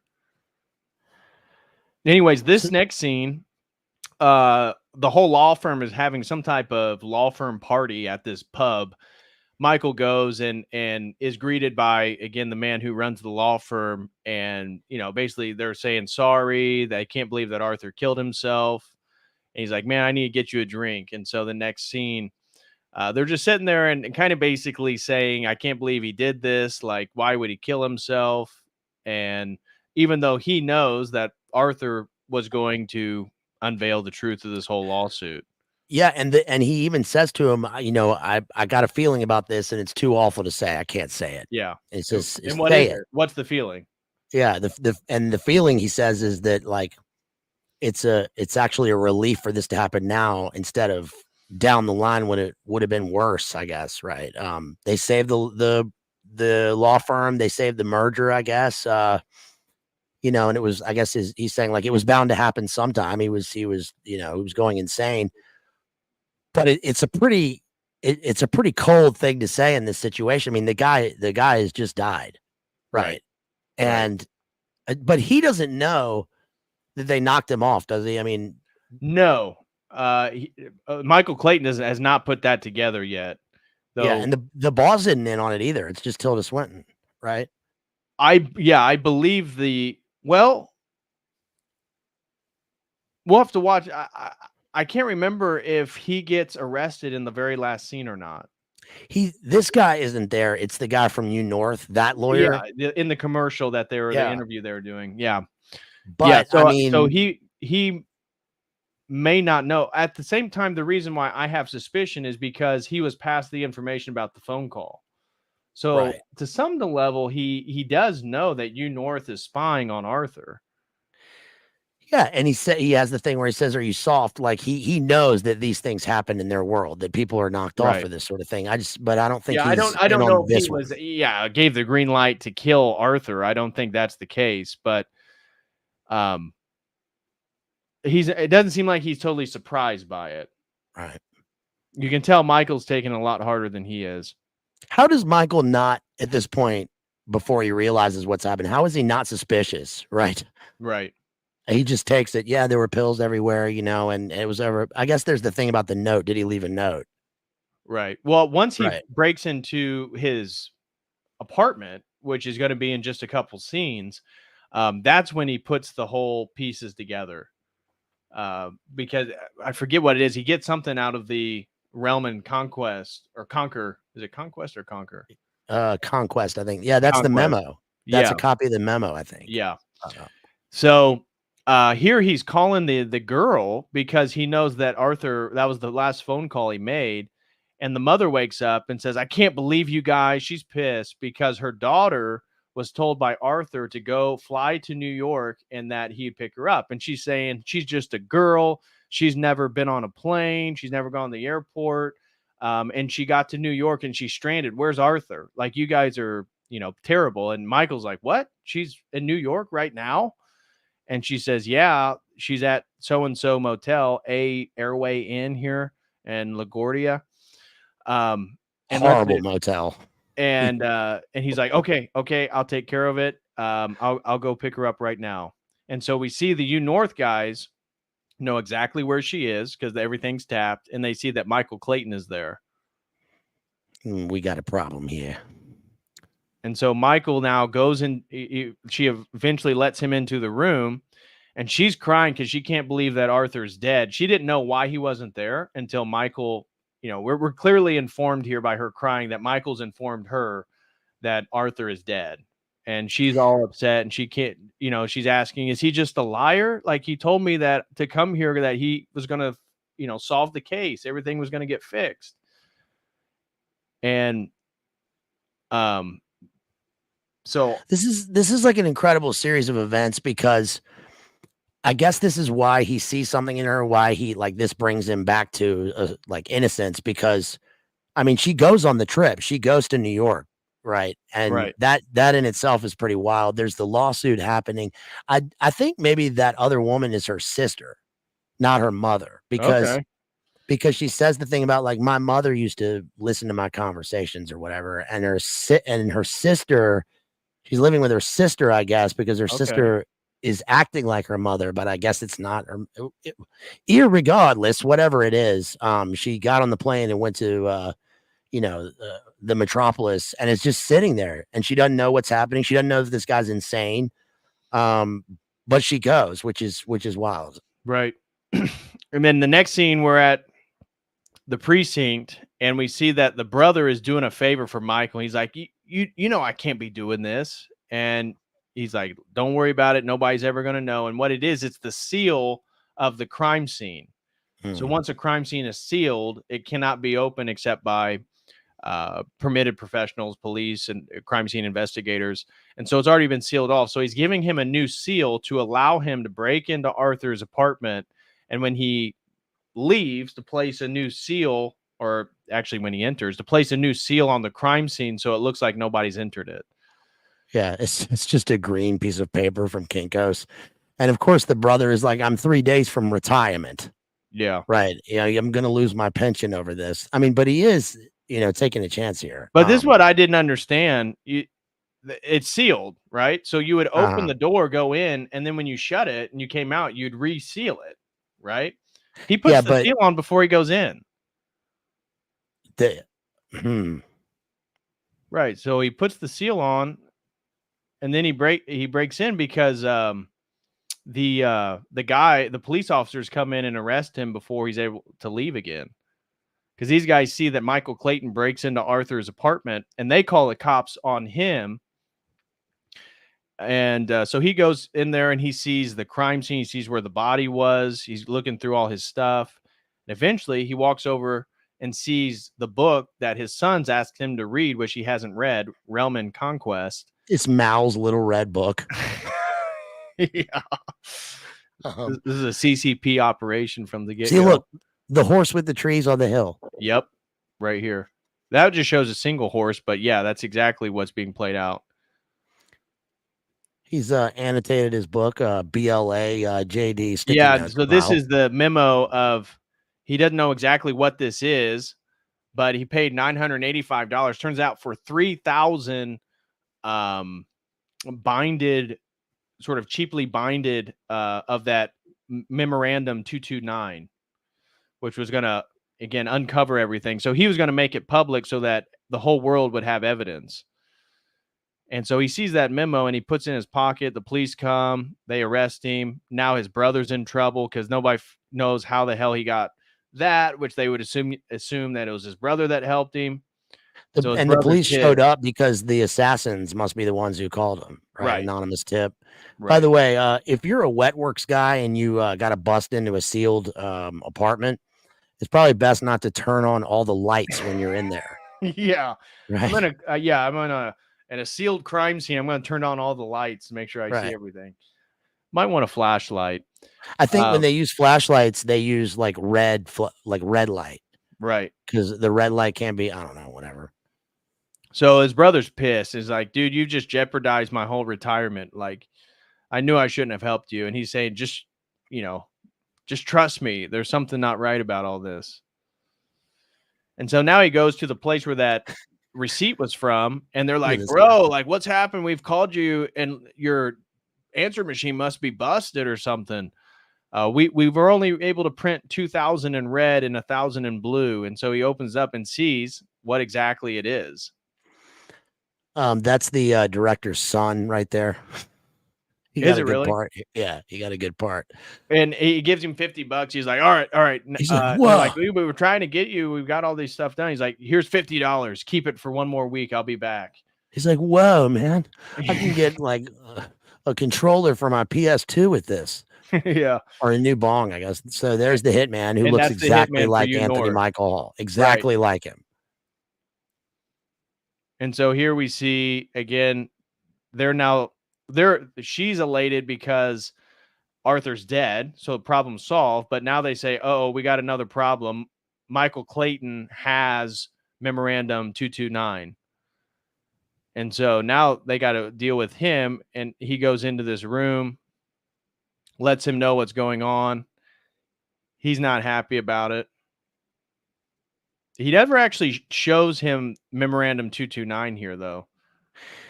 Yeah, because he's bought off, right? He's compromised right here. He gets his check, and then instead of showing him the thing, Yeah, he gets the $100,000 right here.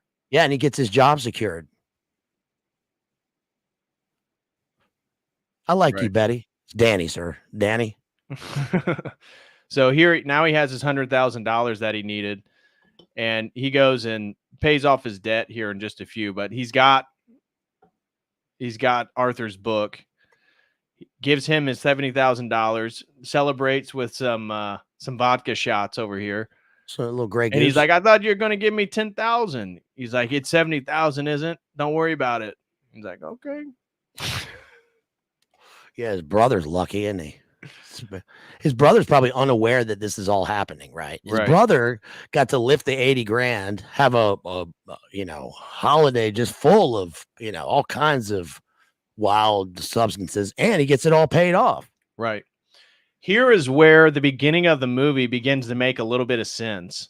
So the hitmen break into Michael Clayton's car while he is gambling, and is planting a bomb in his console. And so when the opening scene where that phone call emerges, we see this is actually this gambling side, again, this underground gambling, as you mentioned earlier. And they are in his car planting a bomb with the plan to kill him. And so the reason why she was so distraught is now she's behind 2 murders, because she's basically giving them the go ahead. Well, you got to kill Michael Clayton now so we can clean all this stuff up. And she's totally distraught about all this stuff. And so they are planting this bomb. He comes out just in the nick of time. They get out, but this is why, as you mentioned, and I didn't mention it in the beginning, he taps on the map quest, as you were saying, and it's not working. It's not working because they pulled out the console and put a bomb inside of his car and then put the console back in. But because he came out so quickly, they weren't able to put all the wires in, so it's kind of malfunctioning.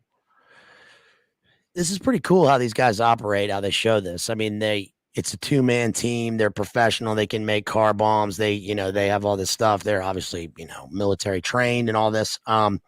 But it makes it look so sort of seamless. Even when the guy's walking away, like you get to know the characters because he's walking away talking to his partner, and he's like, Am I clear? Am I clear? Am I clear? Right. And that just that little bit gives it like an extra thing, like that where we believe the movie. Most movies don't have that sort of thing. Right. And so we see him racing now is to that opening scene where the guy hit the man in the street, and he is racing to to this man's house right now. And so now we're being shown, see, this is where the console's not working and he's tapping it. It's kind of all fuzzy. Like I was like, you Lance Armstrong just running over cyclists. Right. And so we see the scene where he tells him, I thought you were the fixer. Right. So it plays again here. And now we see him racing out, but this time it shows us that he passes the two hitmen. So they've already put their car on the side of the road as if they have a flat tire. Which is brilliant. That's like a little detail in the movie that shows that there's fidelity in this thing, right? They're not two guys sitting on the side of the road suspiciously in a car. They even like they've got the stuff. It looks like they've broken down just in case. Like the little details in this are crazy. And then they can't track him. Right. So they have that bomb, and they have what appears to be is they have to be within a certain distance for the remote detonator to work. And they're trying to hurry and follow Michael Clayton, who kind of turns off on a side road, which they lose him. And then they eventually see that the detonator is within a distance here. We'll see them. So he's now on that side road where he's going to see the horses on the top of the hill. He gets out. They're frantically looking for him because they missed the turn. They also are trying to make sure that there's nobody else in the car. They asked that. Yeah, good They point. just need their single. I guess George Clooney takes the road less traveled here, right? Oh, good point. That's a good one. Yeah, exactly. So the unexpected road less traveled, and this leads him to the horses. They say, okay, he's in range. They don't know where exactly he's at. They've lost him, but they know that he must be close because he's in range. So they just go ahead and detonate it. And by the grace of God, he's there consoling those horses, which then run away from the explosion. He's looking at his car like, what the hell? Yeah, I mean, this is really a miracle for him. I mean, it's unbelievable. So kind of realizing now what's going on. He's connected the dots. He throws his wallet, his watch, all his stuff inside the car to make it look like he's been killed. And then he runs into the woods. They find his car. They think that he's dead as well. And then, of course, it's his formerly heroin addict brother, who is the one that comes and rescues him as he's trying to get back. And I love that part. Here they're told Michael Clayton is dead. And they're like, what?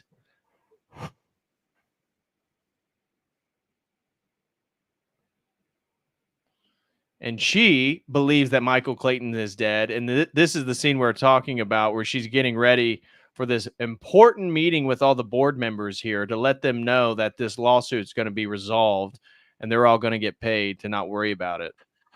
What do you think about that scene right there?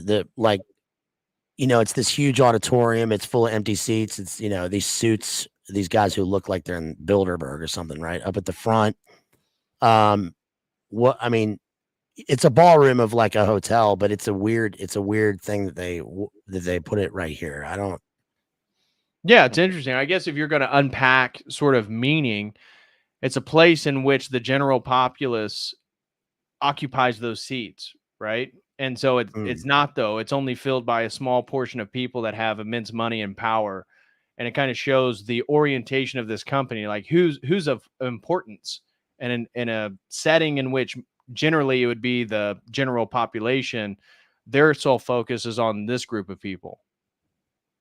Yeah, and the investors, or the board members have to be satisfied with this. They can't have the memo leak, or they probably, if they even know about the memo, I guess. Right. Even if they knew, they probably wouldn't care. But these people are on the boards of all the other stuff. They have to be satisfied with this. And then when she's so satisfied with herself that she's done this thing. Right. But you can see that she feels morally corrupt here because she's so cold, like this whole getting ready in the morning. So she's, again, confidently informing the board that everything's going to be fine. And we see her getting ready in the morning, and she just is so cold and emotionless. It's like she's, again, lost her soul. And then this scene where she's standing in the mirror, this is what I mean, her sort of Hillary Clinton business boss. She's like, I dude. broke the glass ceiling, huh? Yeah. Then Take she that, walks out Hillary. because they say she presents the information. Everything sounds good. And the owner of U North says, "Oh, okay, just step outside. We're just going to talk for a minute. That was great." And she's relieved. She thinks she did it. She solved all the problems. And all of a sudden, old mean Mr. Michael Clayton shows up. And she thought he was dead. And he has memorandum 229. He even says Arthur's wandering around here somewhere because he also like is a ghost in the scene, right? She thinks that Right. he's dead, and here he is. Right. So this is where Michael's like, "Who do you think you're talking to?" And basically says, "You know, you got to give me $10 million and I'll hide this for you. I'll let this go." And she's like, "Well, what about 5? We can do 5." And then eventually once Do I look like I'm negotiating? yeah. And then the boss comes out and they're like, Karen, you're wanted. And he says 10 million. She's like, okay, 10 million. And now he has her because he's wired right now and he's actually with the police. So now she confesses basically to the killing of Arthur, to the attempted murder of him, and to the realization about memorandum 229 and how this is all going to unfold. And so once she admits to that and basically takes responsibility for it and says that she'll pay him 10 million, he takes a photo of a dumb phone. He takes a photo of her and she's like, Clamshell, "What? you're on Facebook now. Yeah, What are you gonna do? I'm putting Karen? this on MySpace, bitch." And the cops are there. I mean, honestly, this is cool because the cops probably would have nothing to do with this in a real situation, except for that his brother is the detective. So he can call him and say, "Look, there's the guy." Because otherwise, it's like, you've got trilateral commish right in the ballroom. The cops aren't gonna. You think they're gonna come in and arrest a Klaus? Right? No, they own the cops, except for these are real New York heroes. Right. Right. So, but it's tied up very, very neatly in this with his brother as the detective. One brother's a detective, one brother's an outlaw or whatever. He's right. kind of in the middle. And that is essentially the end of the movie because there's no words here. It's just music is playing. He walks out, catches a cab, and just kind of rides away. Yeah. And Here's it's like 50, drive around, like just run the meter. right. And he has his $30,000. He has paid off his debt, and he's definitely not going to be working for that law firm again, but he's done the right thing. He's got his job security. It's not the law firm's fault. It's the U North people, right? Oh, So I yeah, guess the good merger point, still good happens. point. So he probably still does have his job. Yeah, his relationship with his son is intact. He's and made amends with his brothers, right? Everything's good with them. They took down the ghoulish corporate girl Karen boss Crowder. woman. Yeah. The board of directors is off the hook. They didn't know about any of this, or they're going to claim that. They arrested the jerk owner of the company or whatever. Hey, you arrest that man, arrest him, right? That whole scene when they go to arrest. I love that part. Right. What are you doing here talking to my lawyer? Who is this man? Arrest that man. And then they take him away. That's great. That's justice. Right. Of course, the corporation continues and they continue doing the exact same thing, but more. Right.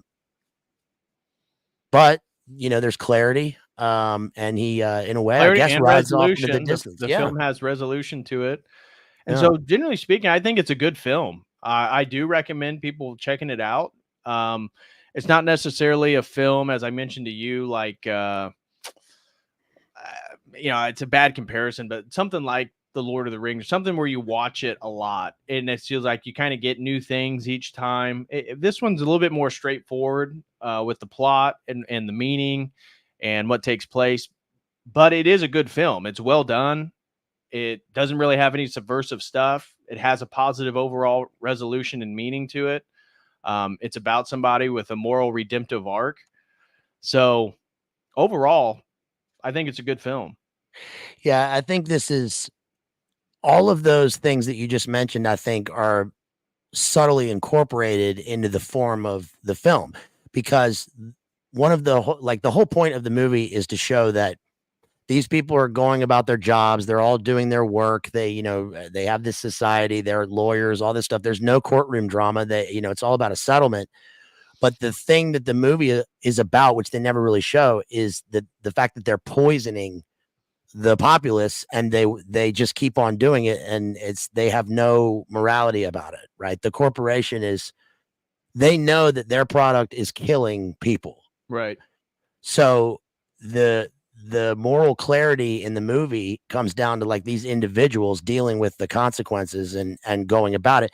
There are a couple of other movies like this. There's one called A Civil Action with John Travolta, which is also pretty decent, but not like this one. I think this one is so good because it's so straightforward, but the depth in it does comes in.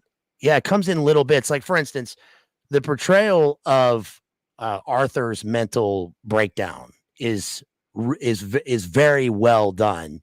It's very true. They don't portray him as like a bipolar guy who's crying and talking about his feelings. It's a guy who is having a breakdown, and it really shows the behavior associated with that. It's unpredictable, it's chaotic, but this guy happens to be a genius, but he's trying to balance these things. And the very thing that's driving him into madness is the thing that he's the best at, which is, I think, pretty unique in a film. And also the portrayal of drug addiction, right, is very true in this movie. They barely show the brother, but that's because in their life, the brother would barely be around. Right.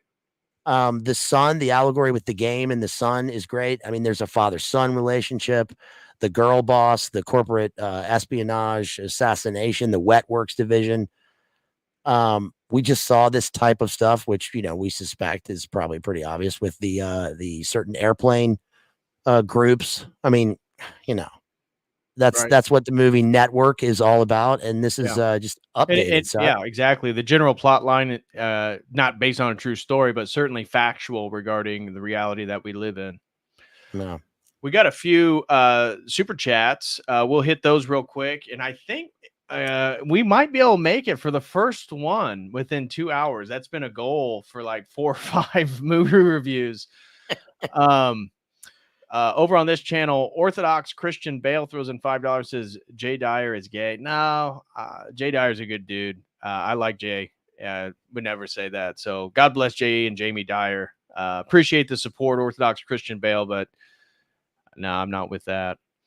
And then Orthodox Boomer Grandmother throws in $4.99 and says, no, he's not. Yeah, exactly. Thank you very much, Alexandria. No, we're supporters of Dyer over here in these parts. But I do appreciate the support, Orthodox Christian Bale and Alexandria. And then let me check the dono chat. I had $10 from Blue Skittle. No comment. Thank you so much, Blue Skittle. Really appreciate that, my brother. God bless you. And over on your channel, Mark Turner just gifted 5 Baselit Analyzer memberships. Nice. Hey, thank you, Mark Turner. Really appreciate that. Yeah. Thank you for those 5 memberships. You guys, the memberships are very helpful. They're great. Yes. And I've been doing a bunch of members only streams. We just covered a bunch of movies this week. I just did, I did Long Legs. That was one of them. Let me in. We did that. We've done a bunch of stuff. Those are mainly movies, but come on over, grab a membership. It's like $5 or whatever. And I'm trying to give you guys some elite special members only PBR Street Gang high IQ book enjoyer time for that. So thank you. Appreciate that, buddy. That means a lot. Absolutely. Were there any other ones you wanted? Let me check here real quick. I got some people. Thanks for coming on over, guys. Appreciate it. Please come on over and give me a like, share the stream out. Let's see what we got. Yeah, that was the only super chat. Let me see if I got anything on the in the psychosphere anywhere here. No, just my Venmo transaction history. That's not cool. Yeah. Well, yeah, that's all right. But again, listen, shout out to, what was it, Dr. Spangler? Yeah, Dr. Spangler. Really appreciate that. Thank you for sponsoring the stream, you guys. If you want to sponsor a stream, you got to drop those hard cash bucks for us so we can keep doing movies together. there's plenty of stuff to cover.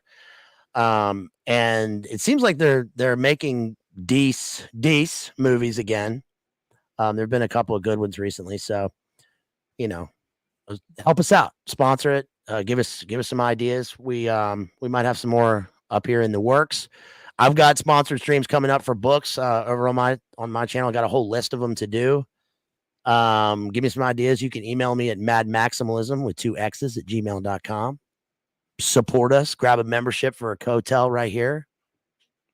Absolutely. And I'll say, here's the link to sponsor a stream for myself. I have a stream. The next stream I'll be doing will be a sponsored stream on a comparison between Eastern Orthodoxy and Stoicism, which actually should be a pretty fun and interesting stream. There's a lot that we can agree with Stoicism, obviously major things that we disagree with. So that one is coming. And then one on the Serbian Orthodox Church, its history and persecution. So those are the 2 sponsored streams I got on deck to be coming up here pretty soon. So we always appreciate your guys' support, and thank you for sponsoring streams. Again, thank you to Dr. Spangler tonight. And God bless you guys. God bless you, BLA. Wish you the best, brother. Yeah, man. Always have fun here. Always a good time. Thanks, everybody, for showing up. By the way, I got a stream coming up, y'all. You're going to like it. I got one with Jamie coming up on Prince Harry's book. Prince Harry's book. Yeah. Is this a recent book that he's published? Yeah, it's his spicy autobiography. And I've got like, oh my gosh. Is it about him getting pegged in the Middle East? It's not what I expected. It's weirdly like, it's a page turner. I couldn't believe it. Really? Yeah, it really is. It's the total opposite of the JD Vance book, like in every way. Wow. Yeah, well, that'd be an interesting comparison. Yeah, it's pretty interesting. Check that out when you guys do that. Also coming up, Red Dragon, right? Hannibal Lecter, Red Dragon.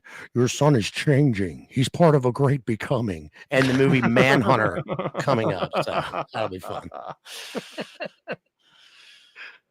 All right, guys. Well, God bless you, and keep me in your prayers. My fiance, Jenny, will be arriving Sunday. I'll be picking her up, and so we will be getting married soon. She is moving to the United States from Europe, and we'll be starting our lives together on Sunday. So, yeah, I'll see you guys. I'll definitely be doing a stream on Tuesday. I may have some stuff before then, but Tuesday will definitely be the next stream. So, God bless you all. Thank you all so much for your support. Love you guys. Love you, BLA. And love you too, bro. And I'll see you guys when I see you. Peace. As always, until next time, God bless.